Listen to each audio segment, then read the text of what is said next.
Hello. This is my dinner. What day is it, Zach? Today is Wednesday. Today's Get Better Day.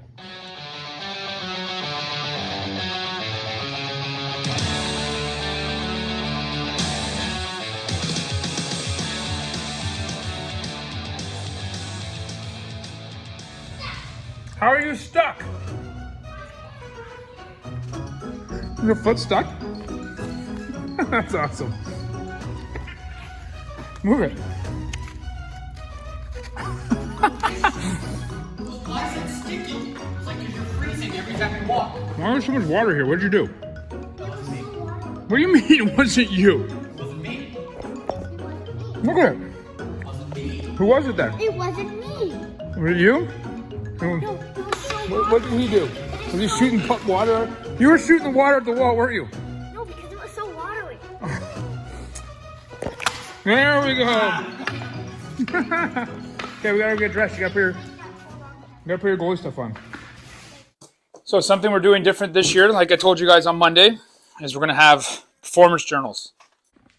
Real quick little interruption here. If anybody's interested in kind of ideas on how to structure an off season, there's a video here with me and Jamie Phillips under Table Talk, and we kind of talk about how we structure a 16-week summer program. So if anybody wants any ideas, if they're trying to do their own summer program, check out that video and hopefully you can get a little bit out of that also.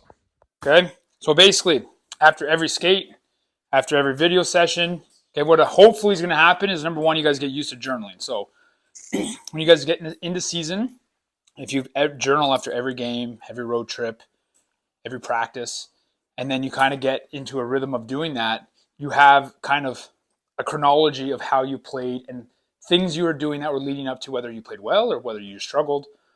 And you can kind of go back and be like, oh, the days that I got a good night's sleep the night before, I was really good in my game the next day. Or I saw a pattern of when I struggled to get some sleep the night before, I struggled in my game the next day. So what this is going to help you guys with is find kind of what's working for you, a lot of pregame stuff, but also with your performance. Does that make sense? Yeah, a lot of my guys that are ahead of you, like my 01 group, got really good at doing this stuff, and they're still doing it now. So take advantage of this stuff, and it stays here, and I'm going to read them, so you better write stuff in them. This is one thing that you guys got to understand. This hockey's been around for like 200 years.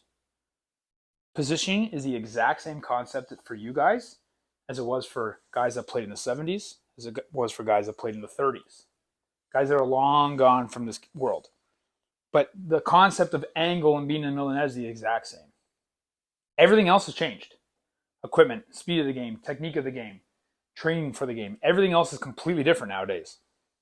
The only thing that's the same is positioning. And that's never, ever going to change. Angle will always be angle, squareness will always be squareness, and depth will always be depth. I've been on Trav's vlog, so Start talking about what you do. do fascial stretch therapy. Basically, there's an upper and lower body portion. For goalies, we focus on the lower body portion, trying to open up their hips, give them a little more flexibility and mobility. Translates on the ice, makes stuff easier. Your pushes are easier. You get that extra inch when you stretch.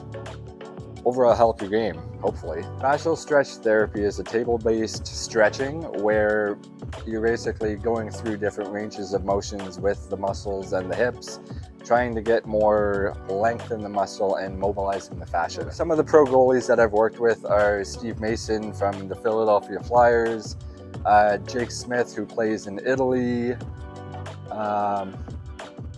Jacob Ingham in the LA Kings organization. Trav for Oilers was a pro goalie.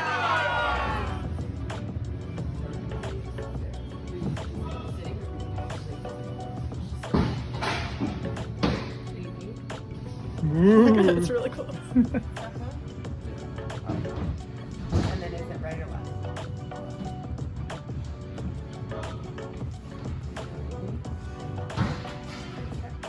Lead with the chest. Push. Chest.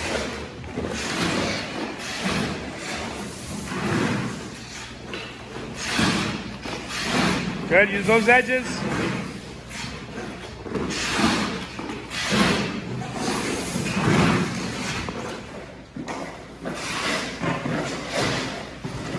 See how her hands are still? Look at her stick. Stick to puck. Stick to puck. Stick to puck. Stick to puck. Hands stay nice and still. Stick to puck. Stick to puck. Hands stay still. There's 4. 1, 2 more. Let's go.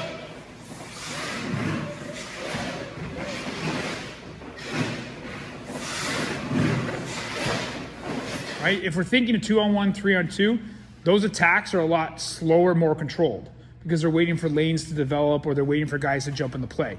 Breakaways are more of a speed, like a breakaway speed, right? They're trying to get away from that defenseman.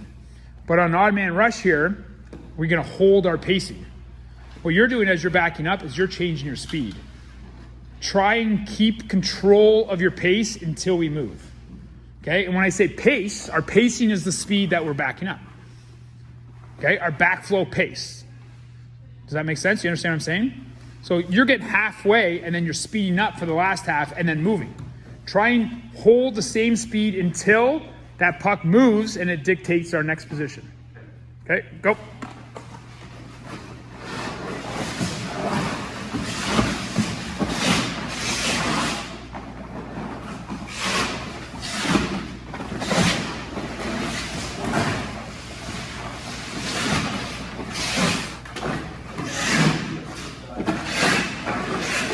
Not bad, Dimitri. Now try to connect those shuffles a little bit more fluid, rather than shuffle, shuffle.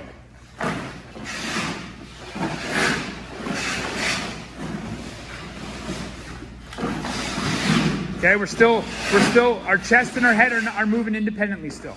Okay, you're still looking over your shoulder. Hold that pace, No, do it again, way too fast. Way too much of a C-cut. Okay, when I C-cut, watch my chest, okay? When I C-cut too much, what happens to my chest? It turns, right? So don't think about, when I initiate a retreat, don't think about using a C-cut. Because when I use a C-cut to initiate a retreat, it turns my whole body off square. Does that make sense? What we want to think more about is we push ourselves back with a single push. So watch my feet here. Let's say I'm using my blocker foot. All I did was push myself back. If I do a C-cut, watch what happens to my chest. What happened? I turned, right? I don't want to turn my shoulders and my hips. I want them to stay square. Unless I'm over square to start. When would I be over square to start? Give me an example of an over square to start. A puck that hasn't entered the zone yet. Something that I'm anticipating a dump in or a chip in. I would be over square because I'm thinking about having to go do a puck handle. But on this play here, what we're simulating more of an odd man rush. So we have to be ready always for a pass or a shot, right? I don't know anybody who's on a 2-on-1 who's going to dump the puck in. I mean, if they do, they're going to hear it when they get back to the bench, right? So think of less of a C-cut to initiate retreat and more of a single leg pushback, okay? Ready? And control that pace. Good. Push. Single leg push. Try and get a little closer to the pucks, a little bit more movement. Cut, knee down, get over top. Good. Really get on top of that second push. Cut, chest, reach, atta girl. This is where we want that explosiveness, right? What Quinnipiac say? We want her faster. Reach, good, chest. Push, good, even more chest in the recovery, come on. Cut, reach, get on top, chest. Yes, that was much better. Push, good, one more, give me one more good one.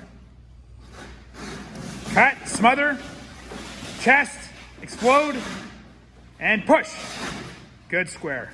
Nice work.